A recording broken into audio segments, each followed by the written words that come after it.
So the first thing to know about our next speaker is I was sitting there while Caleb was talking and I thought, is she actually here? And then I looked up and I saw her buying a beer at the bar and kind of walking and strolling around, and I thought, there, she's ready. And she's not even aware that I'm talking at her now because I can see and I'm looking at her. And she's not even, oh, wait, now she's aware.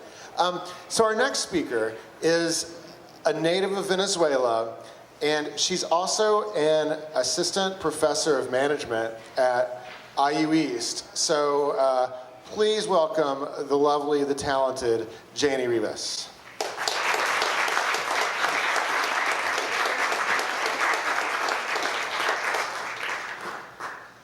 Okay, when I came to the United States as a graduate student, I needed to learn English fast, desperately. I really needed. So I felt so lucky when a Polish friend and her husband invited me to be their roommate. It was perfect, right? She speaks Polish, he speaks English, I speak Spanish. The only way to communicate between us was English. Perfect, right? But there was a problem, always, right? There was a problem. They had a cat. And you may think this is not a problem, but listen, I do not like animals inside my home. I mean, guys, they are beautiful, they are nice, but cats, animals inside home, they are messy, they scratch or, scratch things, break things, they get dirty things around them. So, I mean, I like them, but not inside my home. Well, but I thought, it's a cat. You know cats' personality.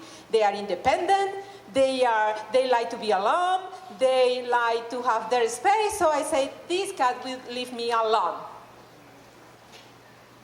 And I made a decision, I moved in with my friends. It was so mistake, a big mistake. This cat is not like the cats you know. No, really. This cat was more like, let me give you an example. This cat followed my friends for all around the house. It's not that a dog, right? He followed. And the cat also, for example, he liked it a lot to play with my friends. And did I tell you that the cat had a box of toys? A huge one. And he liked to take toys with her mouth and go follow my friends, asking them to play with him. What kind of cat is this? Well, but the good point is that the cat didn't bother me. Never. Until she did. One day, I put the cereal with milk in a cup. And when I came back, I left. And when I came back, guess who was eating my food? The cat. Another day, I opened the door, my bedroom door, and the cat was over my papers and book. Do you know who is the baby of a graduate student? Papers and book. Yes. There was my baby, and that cat was sleeping over my babies. At this point, I really thought this cat has a personality disorder. What about this personality disorder, dependent personality disorder, that means that you cannot be alone? You have to be with someone else, dependent personality disorder. Or what about narcissistic personality disorder, that you all the time need the attention from someone, right? Well, one day, I remember, I say, well, whatever, you really need this, learn English, right? So let it go. One day, and it was like, not really bad, but one day I arrived early than my roommates did, and the cat decided that it was a good time for moving forward in our relationship. I was alone in home, get ready for relaxing, went into the sofa, turned on the television, and the cat jumped into my lap. I couldn't believe it. I nicely said to that cat, "Get out of here." I couldn't believe it, and that was enough. The cat understood. So the cat decided that the cat understood that message and never bothered me again when we were alone. But when we were with my friends, the situation was different. The cat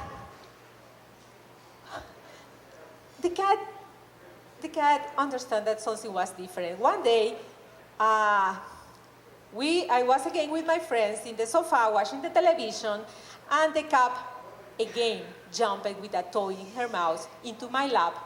But this time, she had a message for me. I dare you, with her fires, yellow eyes, looking directly into my eyes, and she told me, "I dare you to scream here, in front of your friends," right? And you may believe that the solution was very easy, something like, "Okay, get out, cats. I don't like cats in my laps. I don't like cats in my bed." But listen, this cat was not a regular cat for my roommates. It was like an only child. This cat slept with my friend. This cat ate with us in the table, has a plate special for her in the table, a cat for her. How can you tell someone about her only child or his only child? You know what?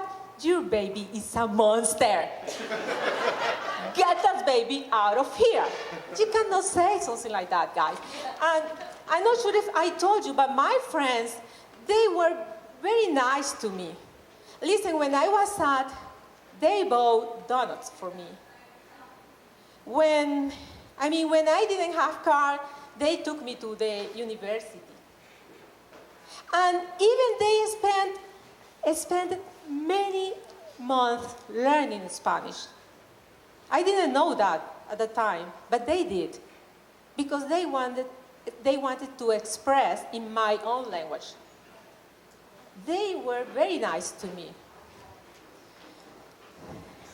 But I really could stand that. I really hate that cat, really. So one day, one of our friends from Venezuela came to have dinner with me. And I thought it was a good time to express my feeling, because my friend was being too friendly with the cat. Was too friendly, like, "Oh, so cute." And the cat, did I tell you about the personality disorder? The cat was like, and my friend was so cute, so, everything. So I couldn't stand that. I told my friend, "Hey, really? You too?" Right? It was so, it really made me mad. So I told her in Spanish,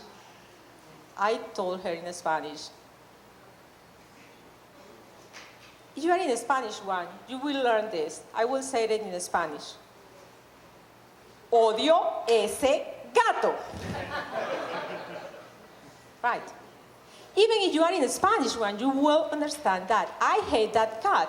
But I didn't say, "Odio ese gato." No, I say, "Odio ese gato." Right, I was very angry at that. My friend, that they were learning English. So they understood what I said.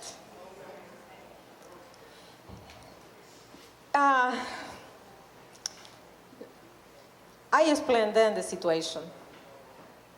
And I told, "Hey, this may be a dog, a pet, or maybe a criminal. But it's not a cat." Right. And they understand. Thank you so much. That's my story. I love that. I love the part where it's like, how do you tell someone, your baby is a monster? Thanks, Jaynne. That was awesome.